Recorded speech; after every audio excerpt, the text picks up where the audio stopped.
Hello friends, welcome to our YouTube channel. आज हम इस वीडियो में डिस्कस करने वाले हैं ट्रेडिशनल रूल्स ऑफ अकाउंटिंग के बारे में। तो first traditional rules of accounting में हमारे 3 अकाउंट्स आते हैं। First is personal account, second is real account and third is nominal account. तो हम सबसे पहले शुरू करेंगे अपने पर्सनल अकाउंट के साथ। पर्सनल अकाउंट क्या होता है? These account related to the person. जो अकाउंट किसी पर्सन से रिलेटेड होता है, आप यहाँ पे इस डेफिनेशन को देख सकते हैं। पर्सनल में ही नाम आ रहा है, जो अकाउंट किसी पर्सन से रिलेटेड होता है वो क्या होता है? हमारा पर्सनल अकाउंट। पर्सन मतलब of course a human being और जैसे कि अकाउंट ऑफ अ कस्टमर। ये आपके एग्जांपल्स हैं, suppliers, landers, bankers fall in this category. चाहे आपके कस्टमर्स हो, कोई बैंकर हो, सप्लायर हो, किसी भी फर्म का, वो सब क्या किस कैटेगरी में आते हैं? हमारे पर्सनल अकाउंट की कैटेगरी में आते हैं अगर हम ट्रेडिशनल रूल्स ऑफ अकाउंटिंग की बात करें। The capital account of the owner is also a personal account. जो खुद कैपिटल अकाउंट होता है ओनर का, जो कंपनी का या फिर किसी फर्म का ओनर है, कैपिटल अकाउंट वो अकाउंट होता है जो जब कोई फर्म में कोई ओनर अपना खुद का पैसा लगाता है, वो जो पैसा लेकर आता है अपनी फर्म में, अपनी बिजनेस में, उसे क्या बोलते हैं? कैपिटल। जो खुद का कैपिटल अकाउंट होता है ओनर का, वो भी क्या होता है? उसका एक पर्सनल अकाउंट होता है। अकाउंट विद अ प्रीफिक्स और suffix such as prepaid rent, salary outstanding are treated as personal account. जो हमारे अकाउंट है, प्रीफिक्स और सफिक्स का मतलब जो भी प्रॉफिट हो रहा है या फिर लॉस हो रहा है, जैसे कि हमने प्रीपेड रेंट किया। प्रीपेड रेंट का मतलब हमारा रेंट अभी पे नहीं करना था, बट हमने प्रीपे कर दिया कि चलो नेक्स्ट मंथ का अभी पे कर देते हैं। सैलरीज आउटस्टैंडिंग, हमें अपने एम्प्लॉयज़ को सैलरीज देनी थी बट अभी हमने दी नहीं है। आउटस्टैंडिंग का मतलब अभी पे करनी बची हैं। This also treated as a personal account. हम इसको भी किसकी तरह ट्रीट करते हैं?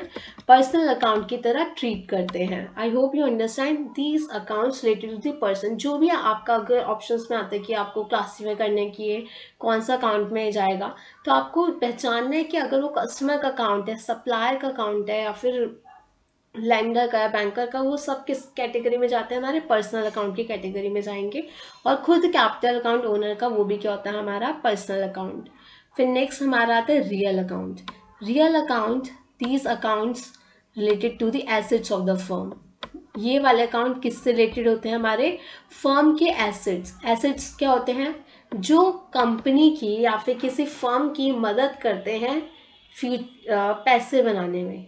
मतलब उनकी मदद से हम अपना काम करते हैं। जैसे कि लैंड, अगर लैंड नहीं होगी तो फर्म चलेगी कहाँ? इन्वेस्टमेंट नहीं होगी तो कंपनी न्यू न्यू मशीन्स कैसे खरीदेगी, अपने प्रोडक्ट्स कैसे बनाएगी? अगर उसके पास कैश नहीं है, लैंड नहीं है, बिल्डिंग नहीं है, तो वो अपना किस जगह पे अपने एम्प्लॉयज़ को बिठाएगी या फिर कहाँ पे वो अपना सेटअप करेगी? मतलब ये चीज़ें अगर नहीं है तो वो कंपनी अपना या फिर कोई भी पर्टिकुलर फर्म अपना काम करेगी कैसे? These are the assets related to the firm. ये जो हमारे जितने भी एसेट्स आते हैं, जैसे कि आपका प्लांट आ गया, मशीनरी आ गया, अगर मशीन नहीं होगा तो काम कैसे होगा? प्रोडक्ट्स कैसे बनेंगे? उसी को तो बेच के कंपनी पैसे कमाएगी। तो एसेट्स वो होते हैं जो कंपनी की मदद करते हैं प्रॉफिट जनरेट करने में, उसे क्या बोलते हैं? एसेट्स बोलते हैं। तो ये सारे जितने भी हमारे एसेट्स होते हैं किसी भी फर्म में, वो क्या होते हैं? हमारे रियल एसेट्स। क्या होते हैं? Real assets. वो किस कैटेगरी में जाएंगे? रियल अकाउंट में जाएंगे। वो हमारे वो क्या होते हैं? एसेट्स होते हैं। नेक्स्ट आता है हमारा नॉमिनल अकाउंट। आई होप आपने अब तक पर्सनल अकाउंट और रियल अकाउंट समझ लिया होगा। अब हम देखते हैं नॉमिनल अकाउंट क्या होता है।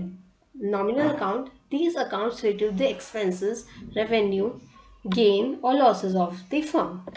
इस अकाउंट में क्या किया जाता है? फर्म का या फिर किसी कंपनी का एक्सपेंस, रेवेन्यू, को भी एक्सपेंस कर रही है, रेवेन्यू आ रहा है, लॉस हो रहा है, गेन हो रहा है, ये सारी चीज़ें जो कंपनी में लॉस गेन, ये सारी चीज़ें किस अकाउंट में जाती हैं? नॉमिनल अकाउंट में।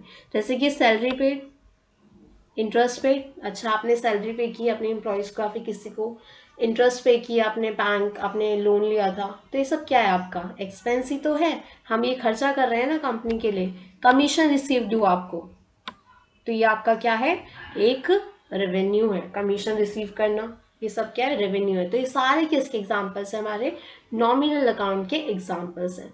Nominal account are temporary, also their net profit is reflected as profit और loss which is transfer to the capital account. As we know कि अगर कंपनी में कुछ भी प्रॉफिट हो रहा है या फिर लॉस हो रहा है वो किस अकाउंट में जाएगा, ये मैंने आपको यहाँ पे ऊपर पढ़ाया था ये वाली लाइन में, कैपिटल अकाउंट में।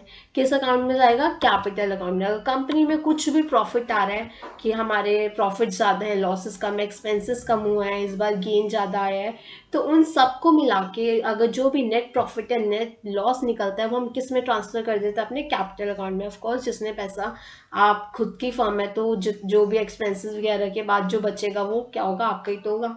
तो वैसे कैपिटल अकाउंट में वो चला जाएगा। ये मैंने बहुत ही इजी लैंग्वेज में आपको बताने की कोशिश किया। आई hope you understand what is traditional account, personal account, real account and nominal account. Personal जो एक पर्सन से रिलेटेड होता है, रियल जो कंपनी के एसेट्स होते हैं, एंड नॉमिनल जितने भी कंपनी में खर्चे हैं या फिर रेवेन्यू है, गेन है, लॉसेज है, this all are come in this account.